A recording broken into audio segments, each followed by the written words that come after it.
Imagine you call the police because you hear something outside and in your garage. The police tell you it is possible somebody was out there, but then try to tell you you could be crazy too. Imagine awakening one morning to find items stolen from your garage in your shed. You notice one of these items is a key that you had hidden in the garage for your daughter to have access to your home when you were out. You called the police. You were told it is probably your ex-husband. They will not get involved in such matters. You say and think out loud. First you think out loud, then you say, does this mean I can do this to him? Their response is, I highly recommend you don't. Now, why can he steal, but I cannot do the same? Imagine how you would feel. Imagine you are sitting in the garage. Your car is parked outside of the garage. You notice wires hanging from the passenger side front tire. You crawl underneath your car to look to see what it is. It is 2 wires cut and they are sharp. You call the police. You don't know if it's your brake line. You are informed it was your ABS. Take your car to the garage. If anything seems suspicious, contact the police again. The next day, you go to the garage. You are told a chunk has been cut out of your ABS. You go home. That evening, you call the police. The police does not even look at the paperwork the garage gives you. They do not write a police report. Later, they tell you this did not happen. What is this?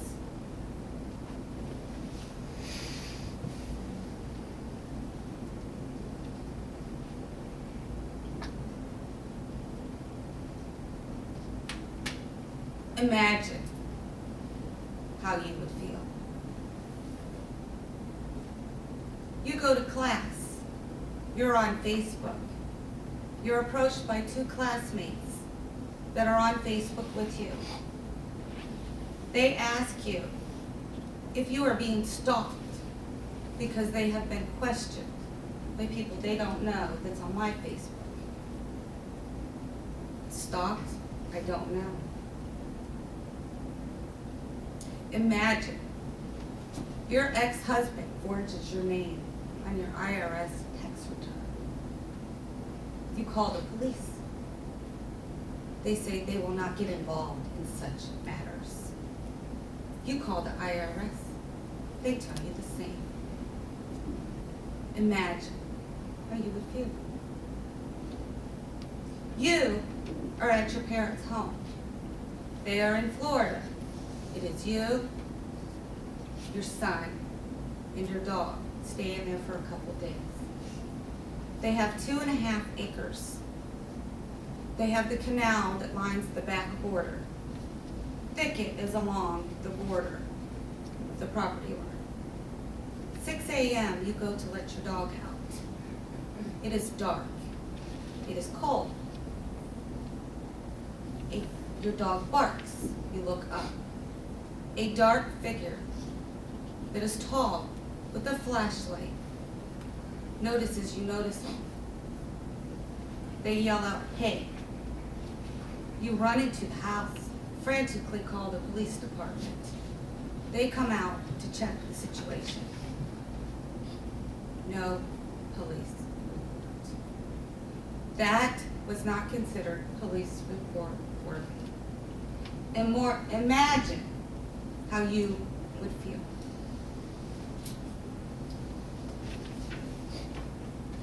You're a single mother trying to protect your children. You call the police on numerous occasions to get help. They will not do anything. You know, before all this craziness started, I was a stay-at-home mother. I volunteered at the schools as much as possible. I was 41 years old, and I did everything for my family. It did not work, therefore it could not be somebody I worked with doing this. Since I did everything for my family, my friends were other parents of children.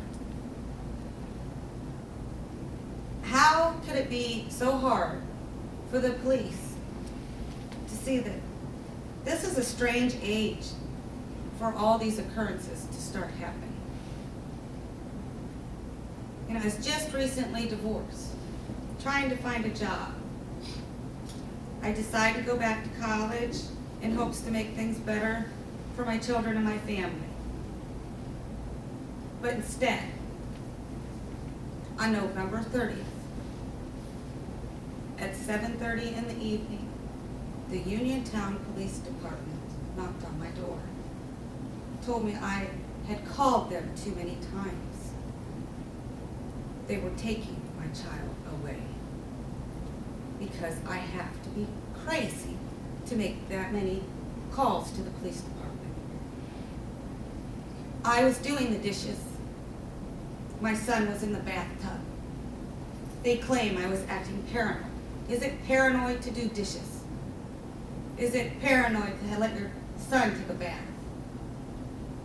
They told me they were taking my son. They had no paperwork. This was all done illegally. I was never served any paperwork. And apparently there was a court date because they finally filed a week later for paperwork to take that child away. Apparently there was a court date for January 3rd they were not going to inform me about. I called Ralph Regula, who was a friend of my grandmother, because I did not know what to do. He told me, get an attorney.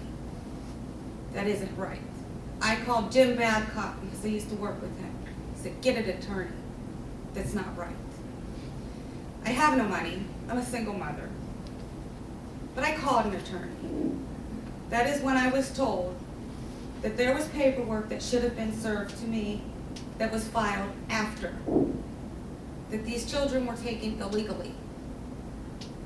I was told that everything was done wrong.